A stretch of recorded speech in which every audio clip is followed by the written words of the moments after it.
연부 조직이나 관절 영양제에 효과 있는 거 추천 좀 부탁드리겠습니다. 현재 연부 조직이나 관절 영양제로 효과적인 거는요, 물하고 단백질밖에 없다고 보고 있습니다. 네, 아, 물하고 단백질, 그리고 뭐 속는 셈 치고 해본다면 비타민 C 고용량용법 아, 정도, 진짜요?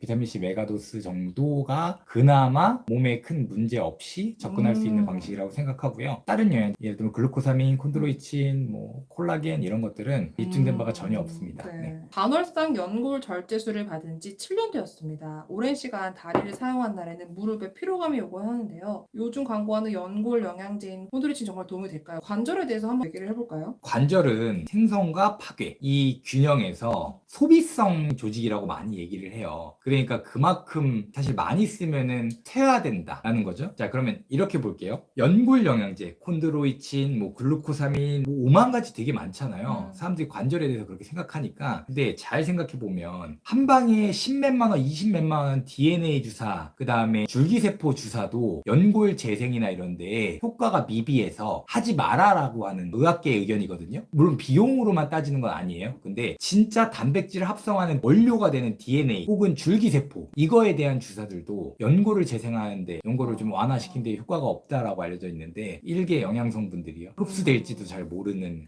영양성분들이요. 그렇죠. 제일 눈탱이 치는 것 중에 하나가 관절이나 피부 관련된 것들이 제일 눈탱이 많이 콜라겐. 친다고 얘기하거든요. 예.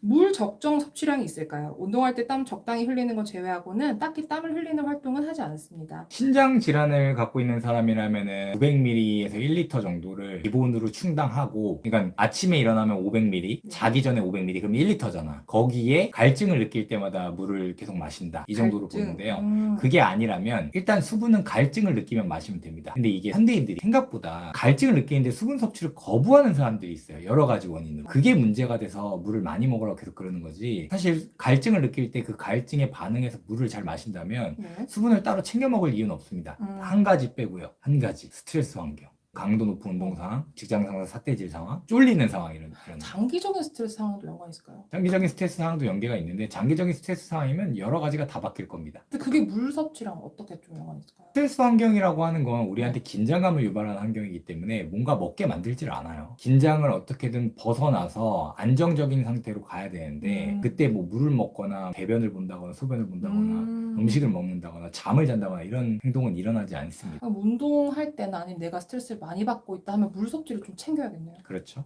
아까 그 우르사 왜 먹냐고 물어보셨잖아요. 음. 간 보호 용도로 드시고 계시대요.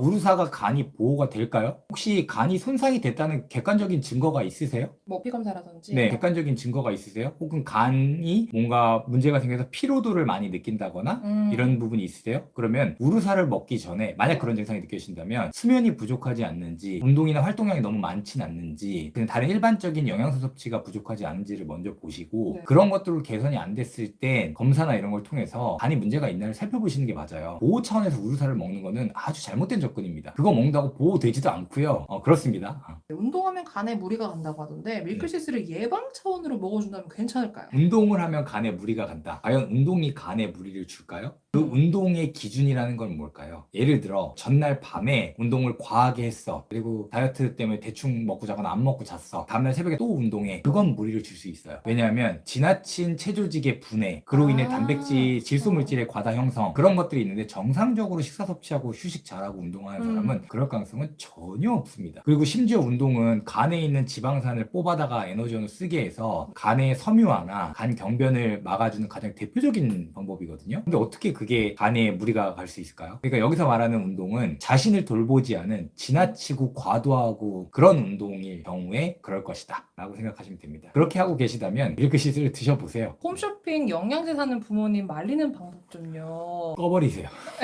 아, 이건 없을 것 같은데. 사실 영양제 사는 부모님은 저도 못 말립니다. 그래서 둘 중에 맞습니다. 하나 하셔야 돼요. 카드를 잘라버리고 연동 시스템을 막아버리거나 TV를 뺏어버리거나. 아, 그냥 놔둬야죠. 어떻게 하겠습니까? 모르겠어요. 저도 못 말리니까 부모님한테 이러세요. 영양제 사실래요? TV를 고수하실래요? 이렇게.